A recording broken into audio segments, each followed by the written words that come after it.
नमस्कार, आदाब, सत श्री अकाल। मैं हूं शोएब मियानूर और आप देख रहे हैं महागुज समाचार। अनेक जिल्ह्यामध्ये पूर परिस्थिती निर्माण झाली आहे। या पूर परिस्थितीवर माननीय मुख्यमंत्री देवेंद्र फडणवीसजी आणि मी स्वतः आमचं वॉर रूम आहे, महानगरपालिकेचं कलेक्टरेटचं वॉर रूम आहे, यामधून आम्ही संपूर्ण पूर परिस्थितीला मॉनिटर करतो आहे। जे नुकसान झालं त्याचे सर्वेक्षण करण्याचे आदेश माननीय मुख्यमंत्र्यांनी दिले आहे। 42 ठिकाणी बचाव कार्य जे होतं, 42 परिवाराचं ते बचाव कार्य पूर्ण केलं आहे।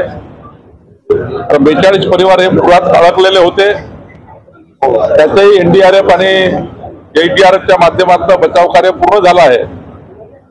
सध्या 2 तास झाले पाऊस थांबला आहे। मला असं वाटतं की थोडा पावसाचा हा जो अजून थोडा काळ जर पाऊस आला नाही तर मला वाटतं परिस्थिती कंट्रोलमध्ये राहील। तशी आता कंट्रोलमध्ये आहे, पण पुढच्या काळातही जर 5-6 तासाचा जर गॅप मिळाला तर 173 मिलीमीटर पाऊस एकाच वेळी पडल्यामुळं थोडी परिस्थिती निर्माण झाली आहे। जे काही नुकसान झालं ते नुकसान भरपाई शासन देईल। काँग्रेस आरोप खरं तर जेव्हा 173 मिलीमीटर 175 मिलीमीटर पाऊस पडतो सलग, तेव्हा कुठल्याही शहराची परिस्थिती जगातली बघा, अनेक डेव्हलप शहर आहे, आंतरराष्ट्रीय शहर आहे, त्या शहरामध्ये एका वेळी पाऊस आल्यामुळं अशी परिस्थिती निर्माण होतं।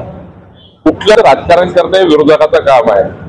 विरोधकाचं काम आहे की त्या ठिकाणी काही पॉझिटिव्ह गोष्टी करता येईल त्या करणे, नुसतं राजकारण करायचं दिवसभर एखाद्या विषयावर। आज आपल्याला काय महत्वाचं आहे की पुरामध्ये झालेलं नुकसान हे जनतेचं भरून काढलं पाहिजे। नैसर्गिक आपत्ती आहे, यामध्ये सर्वांनी मिळून, सर्वपक्षीय लोकांनी मिळून जनतेला रिलीफ दिला पाहिजे।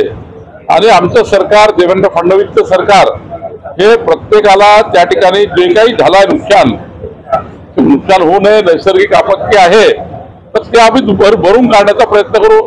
हे ठीक आहे, का पूर्ण भरून निघत नाही, पण जे काही शासनाचे स्टँडिंग ऑर्डर आहे त्या आदेशाप्रमाणे आम्ही या ठिकाणी नागपूर आणि विदर्भात किंवा ज्या ज्या ठिकाणी पुरहानी झाली आहे त्या ठिकाणी संपूर्णपणे शासन लक्ष देऊन आहे।